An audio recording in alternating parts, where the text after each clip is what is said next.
Hello and welcome to this reading of G.M. Sargent's essay on Faust and Helen of Troy. It's an interesting one with regards to Goethe's ideas of how the Faustian ideal needed inspiration from the Greeks, and it chimes in with that element of German thought which got all its energy from the idea of Greek resurgence, which had come from Winckelmann through down to Goethe and Schiller and the likes. So without further ado, I'll just get into it. Faust and Helen of Troy. The creation of the second part of Goethe's Faust is separated from that of the first by a long interval of time, and though Goethe always intended to complete the drama and was pondering its development during many years, the altered vision of wise old age, profound and suggestive but unwilling to limit itself, has made the form of the second part difficult to comprehend. The first part is the drama of passion and lawless will. The second part is superficially a panorama, without real dramatic unity, of the experience of mature life. Instead of a plot, we have variety of experience. Instead of the continuity of concrete characters, we have ideas and influences, typical experiences dramatically expressed, in forms of astonishing reality. Faust, in virtue of the magic element in the old legend, is the thread upon which these typical experiences can be strung. He is free of time and space, owing to the service of Mephistopheles, and can thus be made the receptacle for experiences of life taken from the decisive epochs in the development of Western world. The beauty and wisdom and imagination of Greece, the chivalry of the Middle Ages, the art of the Renaissance and subsequent ages, the life of courts and camps, are presented as isolated dramatic incidences without external coherence, but absorbed, active in the stream of Faust's personality. The denouement of the dramatic poem is reached not in any visible catastrophe, not even in the death of Faust, but in his admitted reconciliation with the world, which he had once cursed. That is, in his realization that happiness is won by rational cooperation with his fellow men. The chief difficulty of the second part lies in the manner of the presentation. Accepted laws of drama and past and present are disregarded. In the first part, the supernatural powers of Mephistopheles are readily conceded. In the second part, Faust himself becomes supernatural. He descends into the earth alone to bring up the images of Paris and Helen from the realm of the mothers. He wanders familiarly among the shades of the classical Walpurgis night, and descends into Hades to beg Persephone to grant him Helen. He reappears as a Frankish knight in the 13th century to entertain Helen in his castle in the Peloponnese. He is carried by a cloud from Arcadia back to Germany in time to help the emperor to victory and receive a grant of land as his reward. After such frequenting of a world in which there is no distinction of past and present, which there are no separate planes of reality, the Faust of the last act, once more livingly prosaically in time and space, is in danger of suffering the fate of the one sober man in a company of drunkards. We are hardly prepared for this careful apologia, pro sua vita, of a centenarian, suffering from the ordinary course of mortality, and found his happiness upon the good he has already done by reclaiming wasteland, and the good which further generations will continue to draw from that achievement. Judged by the mode of representation, the transition back to the ordinary values of life seems abrupt. Dramatic bathos, fall from transcendental world to the common light of day. But this reclaiming of land is really only the symbol or particular illustration of the way in which Goethe held a life that might be finally harmonized, and it is our fault if we expect a highly dramatic catastrophe when the hero is 100 years old. In the end, we find all of Faust's powers concentrated on one object. He has balanced the various elements of his character. The desire of beauty is still strong, but it is now realized in the fairness of the work he is doing and in the vision of what is to be. And in his last words, he pays homage to the ideal of beauty, bidding the moment of vision to stay with him because it is so fair. It is the influence of beauty experienced in Helen, no less than in Gretchen, which has brought him to the acquiesce in the world which he had rejected in the first part. Conjuring up of Helen from the dead to be the mistress of Faust occurs in the earliest form of the legend. In Marlowe's Dr. Faustus, the scene with Helen forms the climax of the play, immediately preceding the catastrophe. Faustus's attitude towards Helen is frankly material, though the beauty of the language in which Marlowe makes him express his feelings invests it for the moment of a nobler quality. Goethe has developed this episode into principal theme of the second part and invested it with a profound significance. Just as the first part culminates in the episode of Faust and Gretchen, so the chief interest of the second part is the episode of Faust and Helen, not presented according to the ordinary laws of dramatic truth, but in an ideal or transcendent manner. Difficult to follow at first, yet finally proved most appropriate to the expression of an experience which must always be inward. Helen's marriage with Faust expresses in allegorical fashion the experience of beauty in the life of the individual. For Goethe, who constantly demanded that the individual should develop himself to the fullest extent, the experience of art was a necessary step in that development. In other ages and with different temperaments, that experience may not seem so inevitable or important, but it remains a permanent interest in civilized life.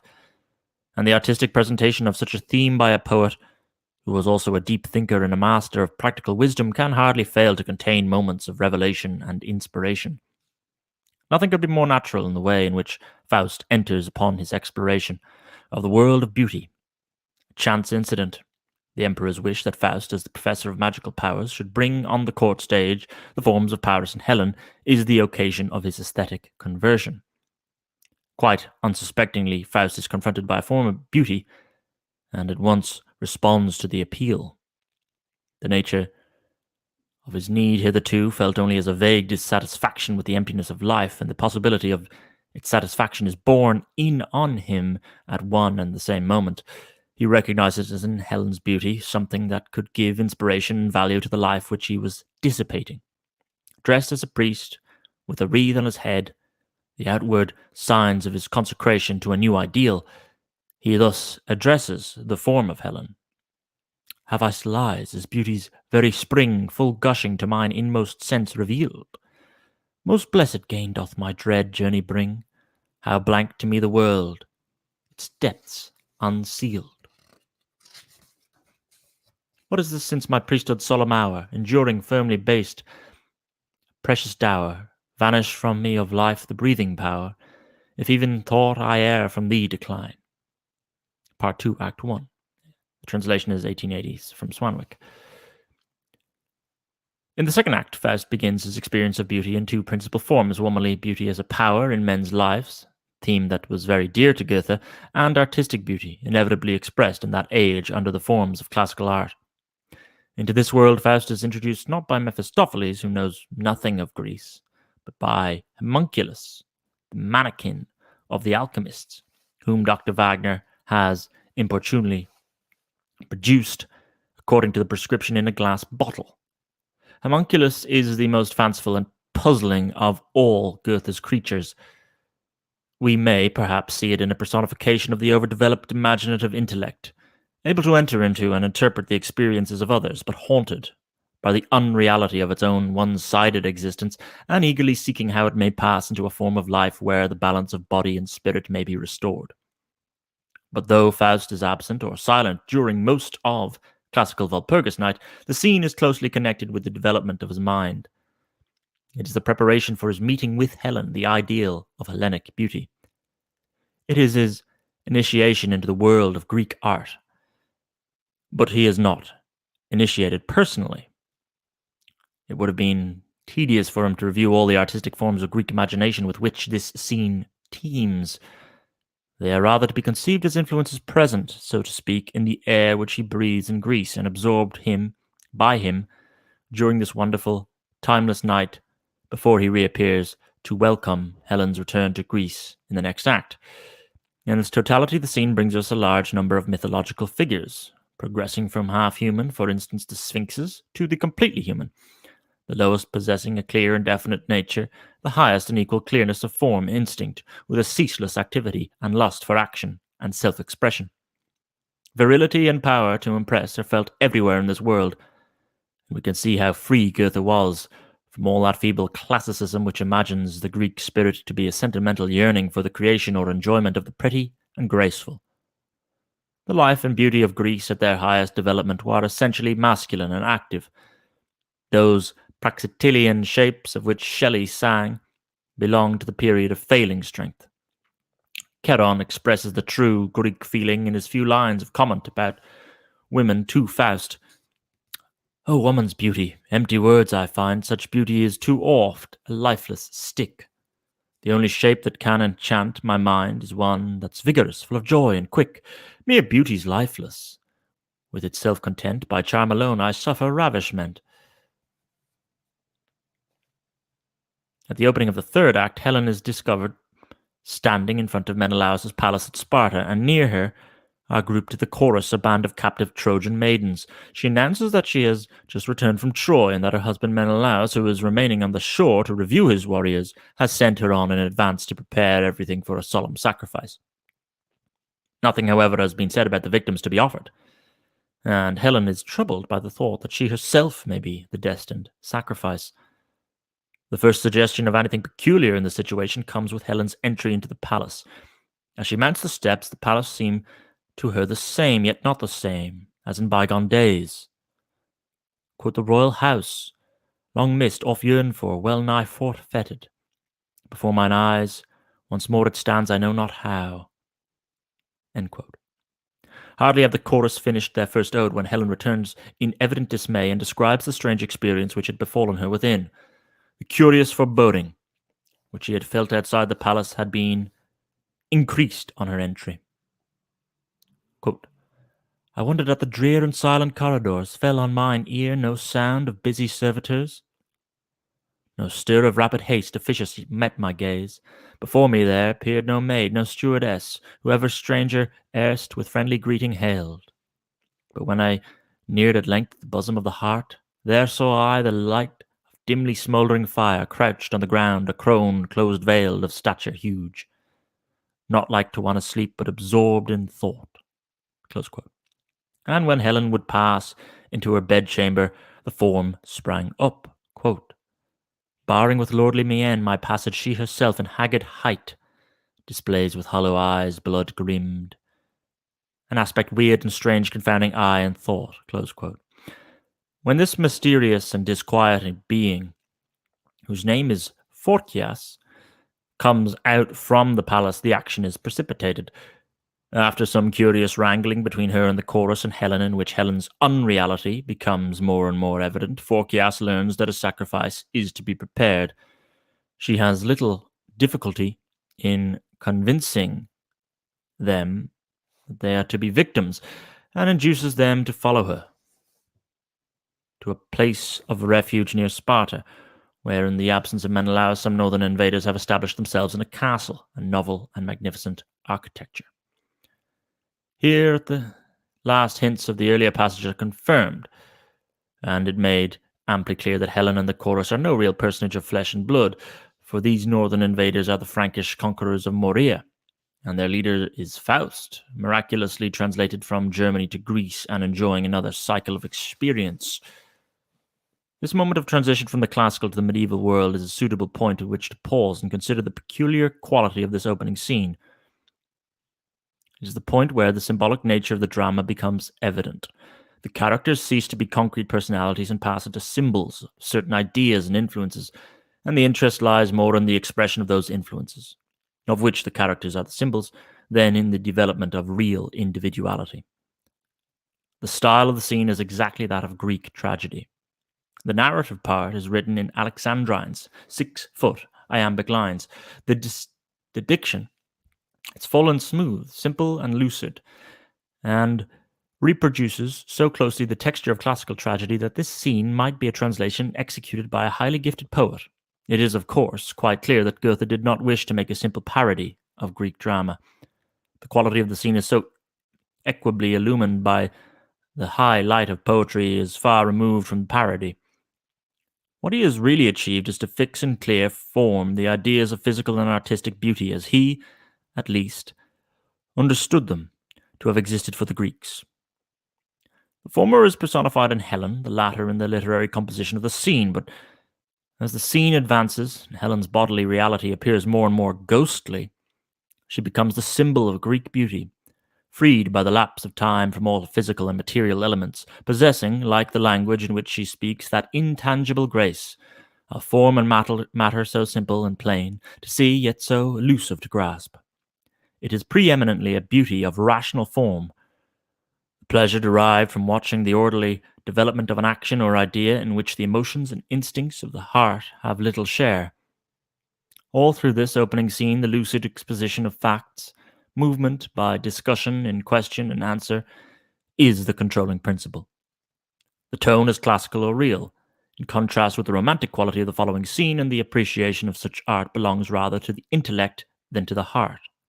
That, at least, is the distinction of Goethe seems to be felt between the two worlds, and the appreciation of this opening scene depends upon grasping it. The development of action is so slow. Content, if considered apart from the form of presentation, appears dull and unimportant, and remote from the sphere of our needs. It is always concerned with the immediate facts of the situation, and that perhaps is exactly the feeling which Goethe intended to arouse in order to lead the way to a just criticism of the world of classical beauty for the modern world. We can learn to enjoy it, and we can use it for education of our taste, but we must not look upon it as sufficient for our needs. It ought not to exercise claims beyond the limits assigned to the works of the past, and there is, too, an extreme brittleness in this classical beauty. It is so frail and delicate that even a summer cloud can overcome it. Its serenity and happiness fail on the intrusion of any hostile element or of any ugliness. This we seem to see typified in the effect which Phorcys exercises upon Helen and the chorus. Their life fails and Wilson becomes unsubstantial in her presence. The Greek enjoyment of physical beauty was largely direct and sensuous. Helen lives in her own attractions, recalls all who have desired her with violence, and has seen in them nothing but passionate lovers. There is no romantic element in her consciousness.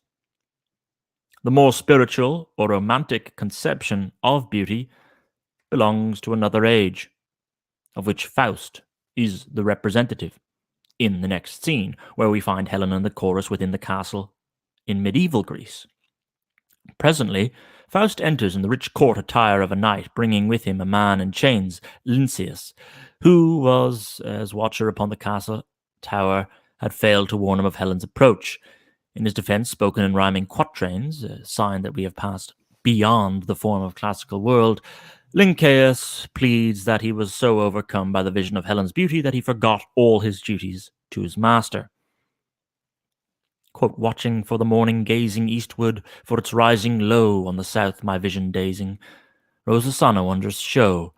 Neither earth nor heavenward turning, depth nor height my vision drew. Thitherward I gazed, still yearning, her the peerless one to view. Close quote. Helen is no less astonished at this veneration, at the courtly and chivalrous homage paid to her by Faust in his exaltation of herself as the supreme power in his land, expresses of the sentiment so different from that of the Greeks towards women. She adapts herself, however, with perfect ease to the new conditions. Charmed by the northern fashion of speech and rhyme, she quickly learns its art under Faust's instruction. The scene, which culminates in a passage of rhyming couplets in which Faust describes himself as sunk in the vision of her beauty, while Helen is herself the spirit of beauty old yet never new, passing from master to master, woven for the moment into Faust's being, and more true to him, the unknown one, than the one she has known in the past. The lines are famous and of singular beauty, applying not only to the dramatic situation, but passing beyond the suggest the relation of the spectator to the work of art, which dies in each generation of its lovers and is reborn in the succeeding one, and is no less true to it. The next scene, we are amid the bowers and cliffs of Arcadia. The chorus learn from Phorcys that a son has been born to Helen and Faust. It is the miraculous child Euphorion, who soon appears in festal attire with his parents. Euphorion, rapidly growing to manhood and more excited by his own inspiration, quickly tires of dancing with his parents in the chorus. He leaves them, climbs alone from point to point on the cliffs, singing with lyrical rapture until at last, overcome by desire to enter into the world of action and to share men's sorrows and needs, he imagines he has wings to bear him away through the air. He leaps from a pinnacle rock, flutters for a moment in the air, and then falls like a meteor to the ground at the feet of his parents. His body disappears, but his voice is heard summoning Helen to keep him company in the world below. She vanishes from Faust's embrace, leaving in his arms her garments, which in turn dissolve into clouds and fold Faust and carry him away through the air. Phorkys lays aside her mask and veil and reveals herself to be Mephistopheles, the author and stage manager of this phantasmagoria. In this last scene, the characters have become more and more unsubstantial. Faust and Helen no longer play leading parts. The reality of their being has passed into their son, Euphorion, whom the chorus openly addresses as sacred poetry. With his birth, a new stage is reached in Faust's experience of art and beauty. No sooner has the music begun, with which his appearance is accompanied, than Phorkys also breaks into song. Hark, those notes so sweetly sounding, cast aside your fabled lore. Gods in olden time abounding, let them go, their days o'er. None with comprehend your singing, nobler theme the age requires. From the heart must flow up springing what to touch the heart aspires. The creation and enjoyment of art and beauty must not be cramped by the tradition of the past. The claims of the present are paramount, and inspiration must be sought in it, so that the harmony of artist and public, founded on the common emotions of the heart, stirred by life here and now, may be established. The chorus, too, no less than Phorkys, feel the birth of a new world, the discovery of the inner life in its poetry, a world which cannot fail in the way which the world of classical art can be shattered by the intrusion of alien elements. When the whole edifice of a reasonable and ordered reality comes crashing down. In their reply to Phorkys, they say, "Vanish may the sun clear shining in our soul, if day arise. In our heart we, unrepining, find what the whole world denies." The Arcadian happiness of Faust and Helen has been short-lived. Euphorion, their son, this genius of modern romantic poetry, born of the communion of the medieval with the classical spirit, cannot live in seclusion.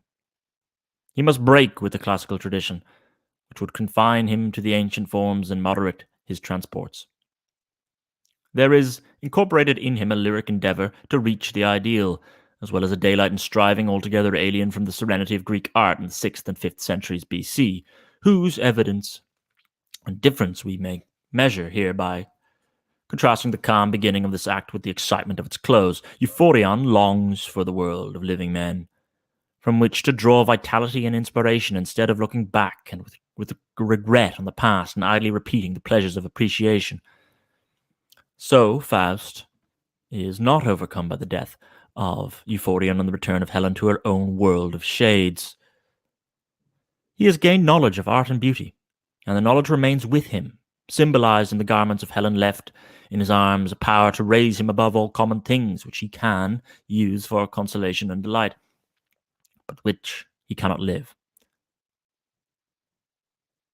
A continuance of that Arcadian life, which has only been justified by the life of Euphorion, would be a state of lifelessness or idle indulgence in art for art's sake.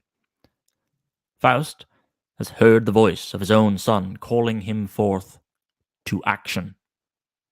Happiness and beauty, as Helen says in her last words, never dwell together for long, and even the artist may be made happy, not by contemplating the beauty which he has created, but by the slow and laborious realization in external form of his vision.